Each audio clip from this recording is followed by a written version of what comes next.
Hi guys, welcome back to another edition. Now I'm in my own hometown or village of Wrington today, and I just wanted to show you a little bit about the Wrington Light Railway, so Wrington Vale Light Railway. It's only going to be a short one, hopefully, and I will try and get my facts correct. I'll just spin you around and explain. It could be a bit breezy as well, so I apologise for the wind and noise. So this here was the old track bed, and it's private, so I cannot go any further than this gate. Years ago we were allowed down here, but it's all changed. The whole place has changed. So imagine you be coming along to that hedge, heading eastwards towards the station. So I'm down the other side of that hedge, and the old railway line would have ran along here, and that creamy coloured building is the old signal box, and lines would have gone across the road there right through the veterinary practice. There we go, that is the old signal box just there. Somebody lives there, I'm not going to trouble them. I do know them, might be a bit annoyed with me. And spinning around, that's the veterinary place, and basically the tracks would have gone through. I'm going to go this way.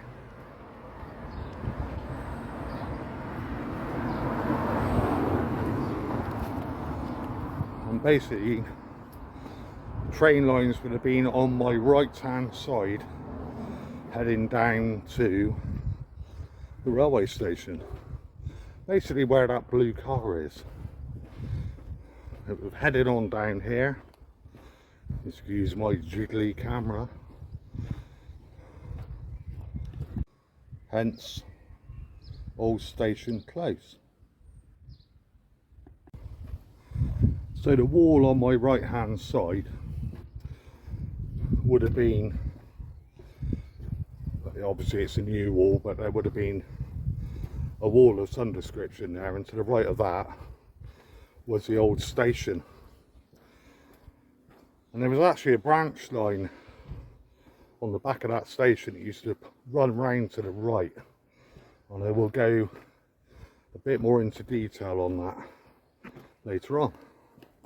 So the old railway line would have veered right just before this point and ran out towards what is now Buckham Brewery and the Hares Estate.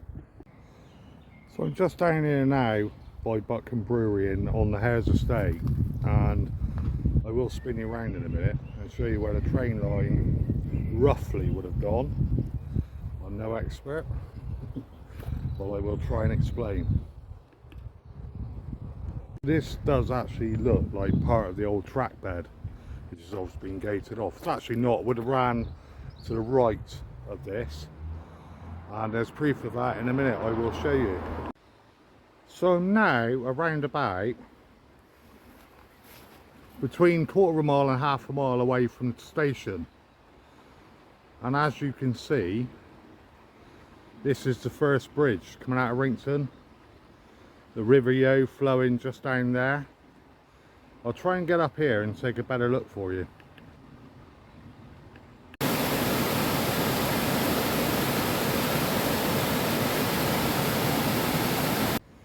So I'm just up here now on the top of the bridge. It's all gated off, it's probably not safe, so I'm obviously not going to venture in here. There's the old, we are now on the top of the bridge with the river going below us. So the track bed is going straight ahead. Hard to imagine, I know.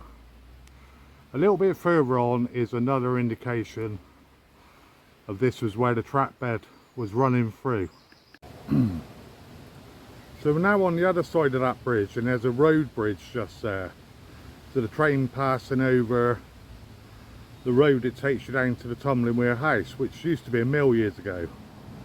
And that there in front of you is the actual track bed.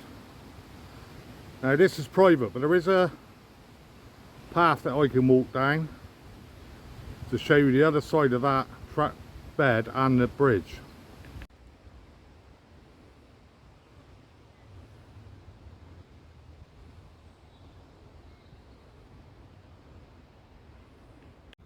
I'd sort of forgotten about this bridge as well.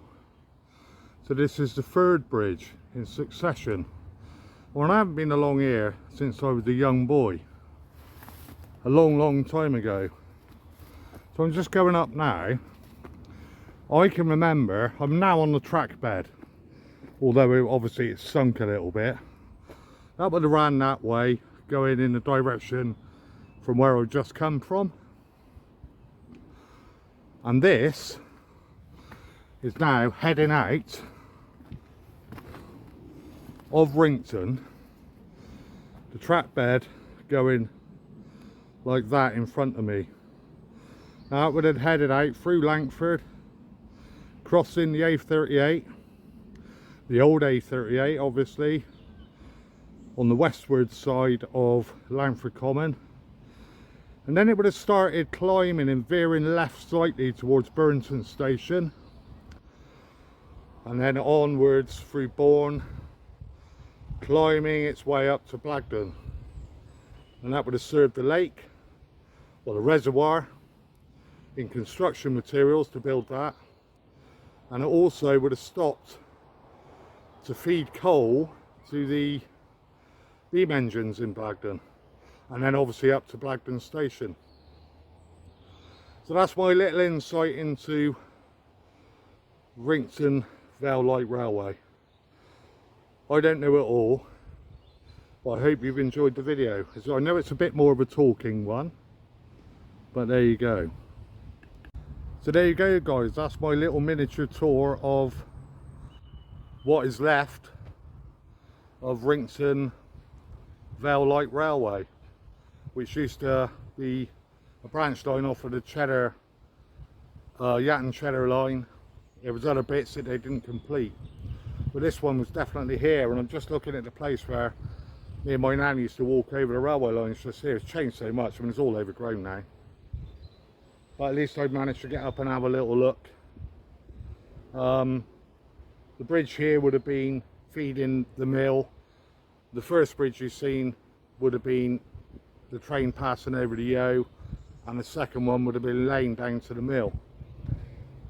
Along here was the old trap bed, like I said. So I hope you've enjoyed the video. I know it's a bit of a talky one, there's no music, there's no show, but just a little bit of local knowledge maybe.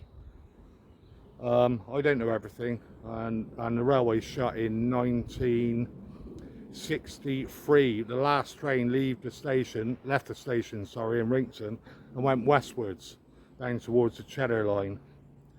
So it never came this way for a good few years. It stopped carrying passengers in 1931 and was basically used as a construction train, like I said, for the lakes and that, and the last train didn't, you know, it ran up there in the early 60s. So that's about all I can tell you about it. I've researched a little bit, but there's very little about it really. So anyway guys, take care. I know it's not a walk, it was more of a bimble, but just trying to, something I'm interested in. I hope you found it interesting too. All the best from, and I'll catch you on the next one guys. Thanks for watching.